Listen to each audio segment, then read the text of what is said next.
Welcome back to the Micro Energy Podcast. I'm your interviewer, JC Lankford. Today we're exploring the world of nuclear energy through the perspective of Equipower Nexus, a transformative initiative which is leading the charge for sustainable energy.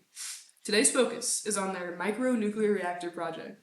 These reactors are small, allowing them to be transported by truck or train to developing countries. They make use of nuclear fusion to operate. Fusion, unlike the more well-known fission, operates by fusing together two smaller molecules into larger ones. This produces more power and less waste than nuclear reactors before the 2050s. But don't worry, the waste still created also has a method for disposal through global geological disposal facilities. To further understand this topic, we will interview three guests from various backgrounds. For our first guest, we'll be interviewing an expert in the field of nuclear engineering, Dr. Hoffman. Good morning. I'm thrilled to be here. Tell us about your experience and background, please. Of course, I hold a PhD in nuclear engineering from Colorado School of Energy, which was formerly known as Colorado School of Mines, including miniature modular reactors and Generation 4 systems, which are aimed at improving the efficiency, safety, and sustainability of nuclear energy.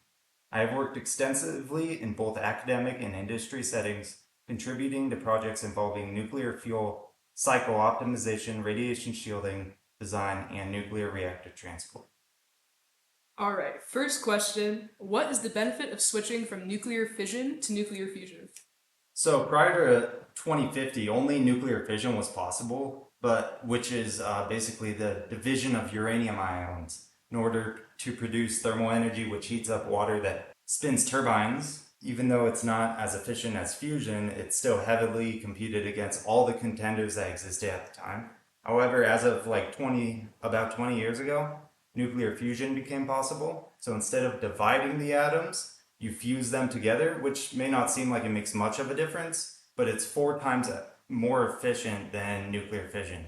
Nuclear energy is possibly the best energy source as of 2070 that humanity currently possesses, yet it still only accounts for about 20% of global energy. Wow, that's crazy. Next question. Is the power generated enough to sustain a community, especially in more rural areas? Fusion reactors could provide clean, sustainable, and virtually limitless power without the long-lived radioactive waste associated with fission reactors. Fusion generates energy on a scale that could power not just small communities, but entire cities and regions with minimal environmental impact. Fusion provides sustained power for these smaller communities without the outages that come with wind, solar, oil, gas, or other energy sources such as those. Also, where are these geological disposal facilities for the created waste located? So nuclear fusion doesn't actually produce the same kind of high-level radioactive waste as fission does, so the process of dealing with the waste is a lot more manageable. Granted, there is still waste. For example, tritium, which is a byproduct of fusion, diffuses through most materials and then in the environment, which can prove harmful, but the half-life's only about half a decade, so it doesn't persist long.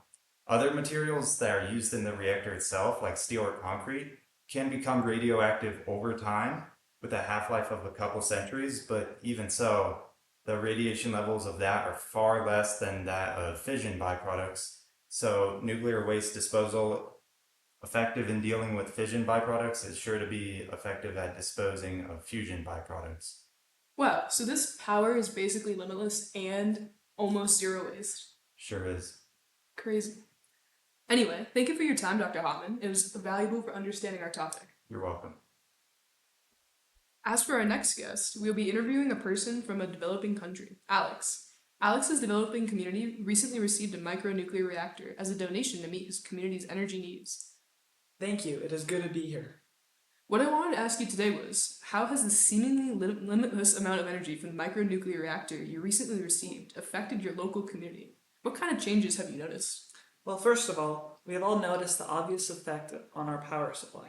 Before its arrival, we relied on inconsistent, dirty power sources that could not run businesses, keep schools open, nor even support the local hospital. Now our community is powered around the clock by clean energy. We are able to build new homes, design factories, and support upcoming businesses. Our community has advanced in ways we never thought of. That's great. Do you think this reactor has been beneficial to the community, and have you noticed any drawbacks? I initially noticed some concerns and uneasiness within the community when we first introduced the reactor. I think people tend to have bad opinions on the word nuclear and nuclear energy, especially when it is so close to everyone's home. However, I don't think our community could go without it. We have a well educated team to deal with all aspects of the reactor, from safety to waste disposal, which keeps our nerves down. Additionally, the community has realized the benefit it brings to the community since we use this reactor to power almost everything we need. Wow, I'm so happy that this reactor has worked out so well for you guys and that you're changing minds over there about the myths of nuclear reactors and how bad they can be. Thank you for your input. We hope to talk to you soon. Thank you. Oh, it looks like we have an audience member calling in. Let me put him on the line. Hello, my name is Nolan Little. Recently, I've been hearing a lot about this new invention called a micronuclear reactor. I have a couple concerns about this new microreactor, and I was hoping you could clear some of my concerns. To start off, my first question is, what happens when one of the reactors has a meltdown? With the advent of nuclear fusion, a reactor is highly unlikely to fail. Being prepared for a fusion reactor to fail would be the equivalent of preparing for a tsunami in Colorado. It's just not likely. Even so, a system is in place that would almost immediately shut the plant down, not even requiring evacuation. Ah, that makes sense. Having a quick shutdown system to stop any meltdowns from happening is super smart. Another thing I don't really understand is where does all the waste go from running the reactor all the time? There's a global initiative to create a large amount of geological disposal facilities to store the waste created by the reactors. These disposal facilities are constructed very deep in the earth and stable ground.